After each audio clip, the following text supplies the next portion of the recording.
TV7 Israel News is made possible thanks to your generous donations. Shalom, good evening. This is TV7 Israel News broadcast to you from Jerusalem, and in today's top stories. Israeli Prime Minister Naftali Bennett warns Hamas over any aggression directed at the Jewish state from Gaza, vowing to respond with force to any attack at a time and place of Jerusalem's choosing. The International Atomic Energy Agency has raised the alarm over progress being made by the Islamic Republic of Iran in its work on enriching uranium metal, which could be utilized to make the core of a nuclear weapon. China, Russia, Pakistan, and Iran are seemingly eager to fill the void of a prompt U.S. withdrawal from Afghanistan. Efforts to contain a devastating forest fire in the Judean hills west of Jerusalem are continuing, with over 90 firefighting teams and hundreds of volunteers working tirelessly to avert the flames from spreading into populated areas.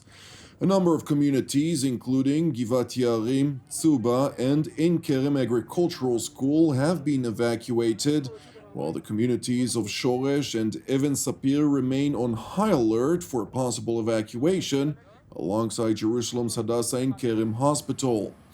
Firefighters are currently being assisted by 18 firefighting aircraft.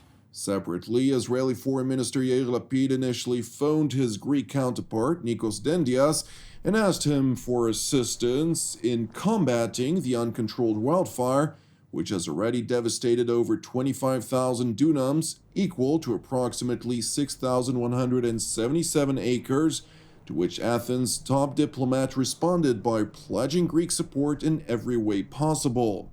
However, it was later deemed that international support was not required, as progress was slowly but surely being made in getting the fire under control.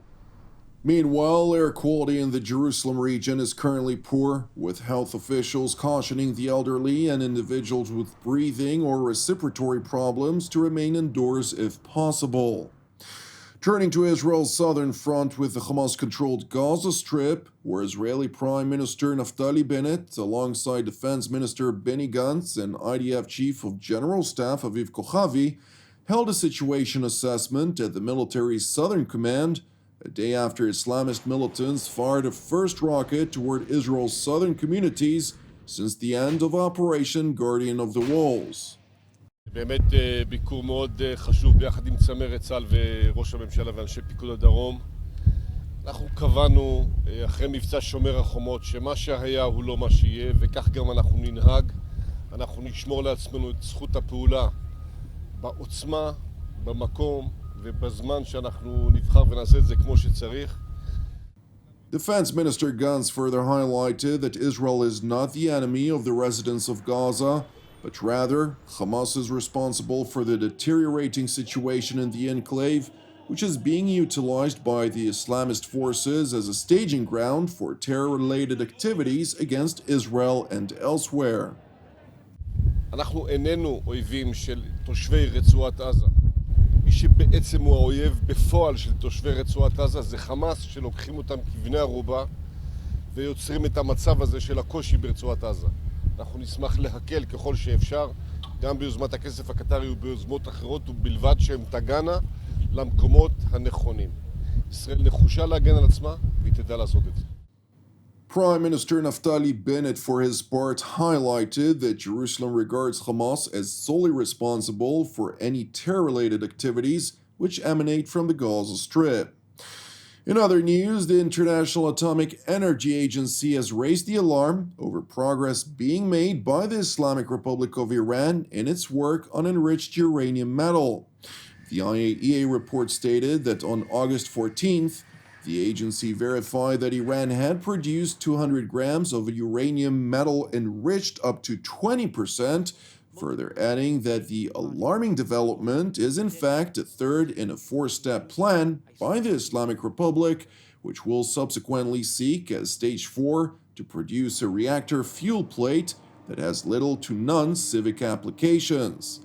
It is worth mentioning that the United States, France, Britain, and Germany voiced on a number of occasions Tehran's enrichment of uranium metal a red line due to the fact that knowledge of how to produce it could be utilized to make the core of a nuclear weapon. Nevertheless, their reaction to the latest development remains diplomatically reserved. U.S. State Department spokesman Ned Price acknowledged in a statement, quote, Iran has no credible need to produce uranium metal, which has direct relevance to nuclear weapons development, further urging Tehran to cease its nuclear escalations and return to negotiations toward full implementation of the Joint Comprehensive Plan of Action, or JCPOA, which is the technical term for the 2015 nuclear agreement with Iran. It is worth mentioning that the United States is evidently focused on the situation in Afghanistan, similar to all regional actors which are trying to determine the ramifications that derive from the U.S. departure.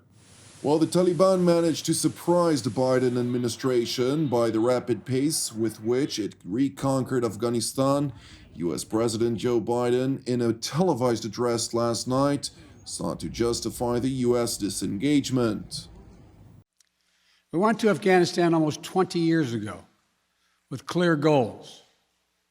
Get those who attacked us on September 11, 2001, and make sure al-Qaeda could not use Afghanistan as a base from which to attack us again. We did that. We severely degraded al-Qaeda in Afghanistan. We never gave up the hunt for Osama bin Laden, and we got him. That was a decade ago. Our mission in Afghanistan was never supposed to have been nation building. It was never supposed to be creating a unified, centralized democracy. We conduct effective counterterrorism missions against terrorist groups in multiple countries where we don't have permanent military presence. If necessary, we'll do the same in Afghanistan. We've developed counterterrorism over-the-horizon capability that will allow us to keep our eyes firmly fixed on the direct threats to the United States in the region and act quickly and decisively if needed. President Biden went on to highlight the weak leadership of the capitulated Afghan government and armed forces, which cost the coffers of Western countries billions of dollars over the past 20 years. We gave them every chance to determine their own future. What we could not provide them was the will to fight for that future. There's some very brave and capable Afghan special forces units and soldiers. But if Afghanistan is unable to mount any real resistance to the Taliban now, there is no chance that 1 year, 1 more year, 5 more years, or 20 more years of U.S. military boots on the ground would have made any difference. Here's what I believe to my core. It is wrong to order American troops to step up when Afghanistan's own armed forces would not. The political leaders of Afghanistan were unable to come together for the good of their people, unable to negotiate for the future of their country when the chips were down. They would never have done so while U.S. troops remained in Afghanistan, bearing the brunt of the fighting for them. And our true strategic competitors, China and Russia, would love nothing more than the United States to continue to funnel billions of dollars in resources and attention into stabilizing Afghanistan indefinitely. In contrast to the latter statement, China, Russia, and the Islamic Republic of Iran, respectively, warmly welcomed Afghanistan's seizure by the Taliban, declaring it to be an American defeat. Following a meeting in Beijing by outgoing Iranian Foreign Minister Mohammad Javad Zarif and the Chinese Foreign Ministry's Special Envoy for Afghan Affairs Yu Xiaoyong, the latter highlighted deepening cooperation between the Islamic Republic and China in matters related to Afghanistan. 那么通过这个交流呢，我们在很多问题上达成了共识。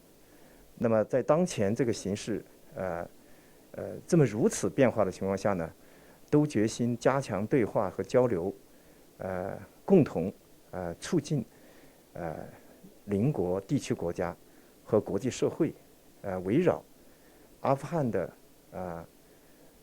止战止暴和平和解和平重建做出努力。我们也把人民的安危时刻记在心里在整个这个过程中呢，我们要充分的维护好中国的利益，维护好中国的边境安宁安全，也维护好这个我们驻阿富汗使馆机构人员生命和财产安全。It is further important to highlight that the void which emerged as a result of the American withdrawal will consequently be filled by Pakistan, Russia, China, and Iran, all of which have considerable strategic interests in the country. Thank you for watching us. As part of TV7 Israel's prayer initiative, I would like to encourage you today to join the team and me here in Jerusalem to lift up Afghanistan in prayer for its salvation and peace, alongside prayers for our persecuted brothers and sisters worldwide, in addition to our ongoing prayers, of course, for the peace of Jerusalem and the salvation of Israel. I'm Jonathan Hassan, wishing you an Erev Tov U'Mevorach, and we will see you again tomorrow at the same time.